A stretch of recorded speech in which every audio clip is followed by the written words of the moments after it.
પરંતુ એમાં પણ કેટલાક ભ્રષ્ટ અધિકારી કર્મચારીઓ દ્વારા ક્યાં બીજી રીતે ગુનેગારોને છાવરવા માટે અને મદદરૂપ થવા માટેનો પ્રયત્ન કર્યો હોય એ ધ્યાનમાં આવતા એવા સામે પણ કાર્યવાહી કરવી એવી અમારી માંગણી હતી અને એ માંગણી એ પાટણના હિતમાં ગ્રાહ્ય રાખવામાં આવે છે। અમે હજુ સ્પષ્ટપણે એવું માનીએ છીએ અને પાટણના એસપી સાહેબ અને વહીવટીતંત્ર પોલીસ તંત્રને અપીલ કરીએ છીએ કે કોઈ પણ સમાજનો કોઈ પણ વ્યક્તિ અસામાજિક ગુંડો સામાન્ય લોકોને ડરાવવાનો ખંડણી કરવાનો પ્રયત્ન કરતો હોય, સામાન્ય લોકોને હેરાન કરવાનો પ્રયત્ન કરતો હોય તો એવા તમામ લોકો સામે કાર્યવાહી કરો।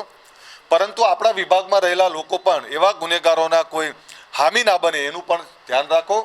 23 તારીખે એક સંમેલન જે અમે રાખેલું એ ન્યાય માટેનું સંમેલન હતું, પરંતુ એમાં હું ફરીથી આપને કહું કે કોઈની સામેનું સંમેલન નહોતું। આ ગુનેગારને સજા 100% થવી જોઈએ, પણ એમાં કોઈ નિર્દોષ દંડાતો હતો, એ નિર્દોષ માટેની વાત છે અને એવા નિર્દોષો માટે રાજ્ય સરકારે સંવેદના બતાવી છે। રાજ્ય સરકારમાં પોલીસ તંત્રમાં ગુનેગારો માટે કોઈ જ સંવેદના નથી, પરંતુ સાચા અને સજ્જન લોકો માટે સંવેદના છે અને એમના માટે એક સંમેલન બોલાવ્યું પર રાજ્ય સરકારે માન્ય પોલીસ વડાએ જેના હામી બનીને ફરતા હતા એવા લોકો સામે કાર્યવાહી કરી છે। આભાર માનીએ છીએ।